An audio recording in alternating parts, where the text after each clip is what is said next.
This is the Dynasty Market Report, where we look at a specific asset in Dynasty Fantasy Football, be it a pick or a player. We try to estimate where its value should be, and then we compare it to how it is actually moving in the Dynasty market, what is going on in real trades that are happening right now. Because one of the best things you can do in fantasy football is pull a little bit back from your own takes and really just play the market.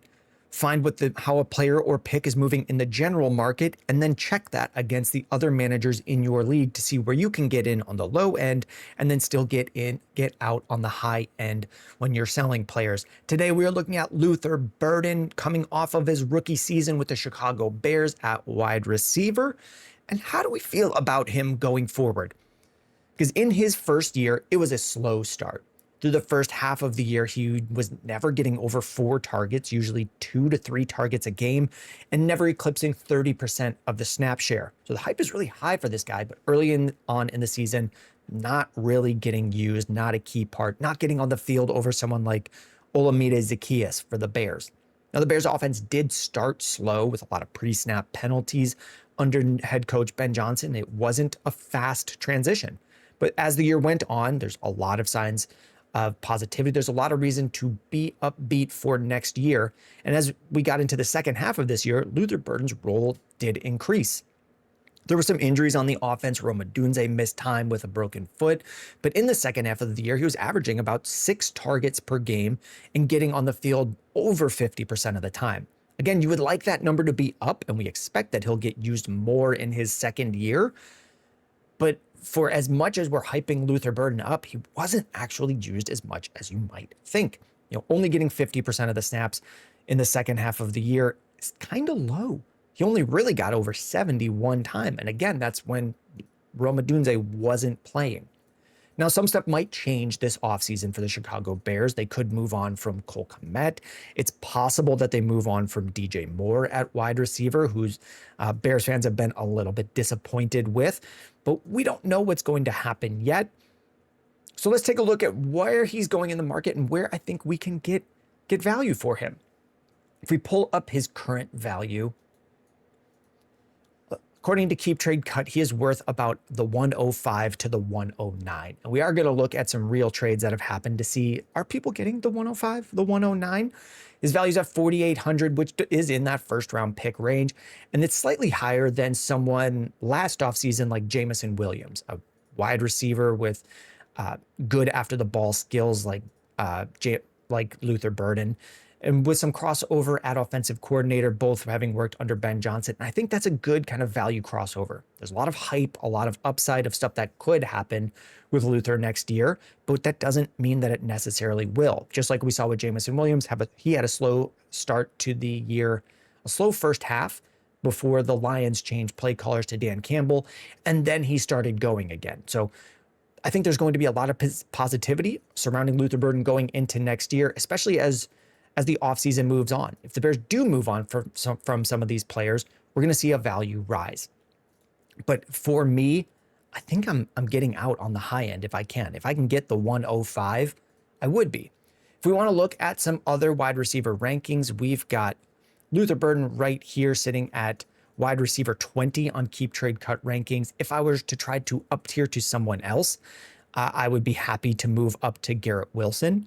And if I'm looking to down tier, I would be really happy to down tier to someone like Michael Pittman, Devontae Adams as veteran options whose production I trust going forward. If we want to build out a couple trades like that using the Keep Trade Cut calculator, here's what it would take to move up to Garrett Wilson. You could get there for a mid-second round pick on top of Luther Burden. The 206, I'd be happy to move the 206 with Burden and just get Garrett Wilson. This lights up the trade calculator on the Burden side, which means you could probably go to the 210. It just kind of shows some of the flaws in a trade calculator system. If I have Garrett Wilson, there's not really any chance I'm doing this deal, and I would be very happy to move Burden for the 206 like I had before, the 205. If I'm looking to do a down tier in value from Burden, I've got this shown here. So a trade showing, I have the 106 here to show that people really are valuing 27 firsts. So you might not have someone in your league valuing a 27 first in the mid-range as higher than one from this year. I am someone who typically thinks the current year is just more valuable. You get access to it now rather than having to wait. So if I could move something like Luther Burden and a second round pick for Devontae Adams and a second round pick this year for Adams and a first next year. I haven't even checked if that value carries over into, it doesn't quite. If that value carries over into 27 seconds.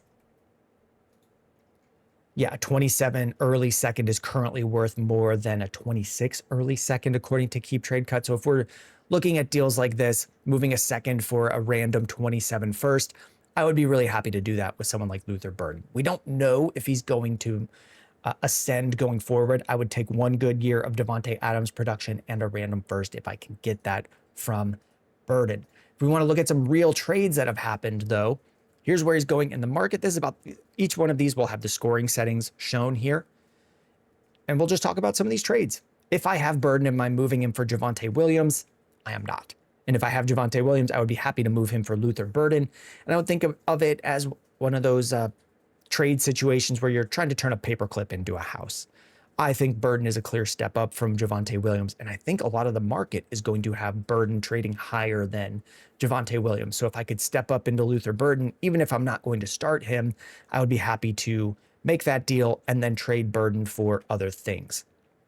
Like here, if we're looking for just pick crossovers, I've seen Luther Burden for the 108, Luther Burden for the 111. Here's Luther Burden for the 108 again. Now, it is possible this is someone trading back on the same day. 2 days ago, Luther Burden trading back on the same day. The 108 seems about in line with what we were seeing on Keep Trade Cut, though. Would I move Luther Burden and Gadsden for RJ Harvey and Harold Fannin? That seems about fair. It's a trade of 4 rookies. We're swapping tight ends. I don't know if it's going to be Gadsden or Fannin better going forward and then just crossing those out. Would I rather have Burden or Harvey? I might take the upside of Harvey, where I feel like I know what his role is going to be with Denver. Even if they bring in another first and second down back, I expect RJ Harvey's role to be expanded for next year. Here's a trade involving a quarterback and a pick. Would I rather have Luther Burden or Tyler Shuck in the 309? Give me Burden. I don't know that I could turn Shuck in the 309 into the 108. I would take the Luther Burden side. Here's a big value swing. If you take Burden and the 101 to get Jamar Chase, yeah, I think I would be okay with doing that. I don't think this trade is crazy. Where you get Jamar Chase, and then if you wanted to down tier to a different wide receiver and get another first round pick back, I think you can come out ahead here. Going from Chase to Justin Jefferson, or let's pull up some other wide receivers. Chase to CeeDee Lamb and a first round pick. I would rather have whatever first round pick you get in a deal like that. So if you went Burden and the 101 to Jamar Chase and then down tiered to Rice and some picks, Nico Collins and some picks, I would like having Collins and picks more than the 101 and Luther Burden. Let's take a look at some other deals. Luther Burden and the 103 for Cam Ward and the 105. I would take the trade back and probably take the quarterback. I'm not that excited about this deal. I probably just wouldn't do it if I had Luther Burden. But moving the same idea of taking Burden and the 103 and trading back to the 105 to get an up tier somewhere else, I'm just not sure that Cam Ward is an up tier over Luther Burden with the head coach hiring in Tennessee. Who would I rather have going forward, Burden or Zay Flowers? I think I'm going to go Zay Flowers. Zay Flowers in the 303. The 303 isn't adding that much to it here. I just like the upside of this player, Zay Flowers. I've seen it happen more than I have with Luther Burden. And I'm not sure if we covered this one, Burden or Josh Jacobs. If I have Josh Jacobs in my I'm starting my rebuild, I might be looking elsewhere to try to get a little bit more of a sure thing than Luther Burden. I just don't feel like I know exactly what he's going to be next year. So if I can, I'll be doing things like this. Burden in the 105 for Drake London. Give me Drake London. That's going to bring us to the end here. If there's another player you want to see covered on the Dynasty Market Report, let me know in the comments. We are now getting to the point where there are only 2 teams remaining in the NFL, so every player should now become available. Some games ended yesterday. We'll wait a couple days for their trade market to start to develop to see where that's at, and then we'll start covering players from the Broncos and the Seahawks and Rams, excuse me, Seahawks, the Broncos and the Rams, who were just eliminated. If this has helped you make a trade or avoid a bad trade, let me know with a like, a comment, and a subscribe. Thank you for making it to the end, and I will see you in the next one.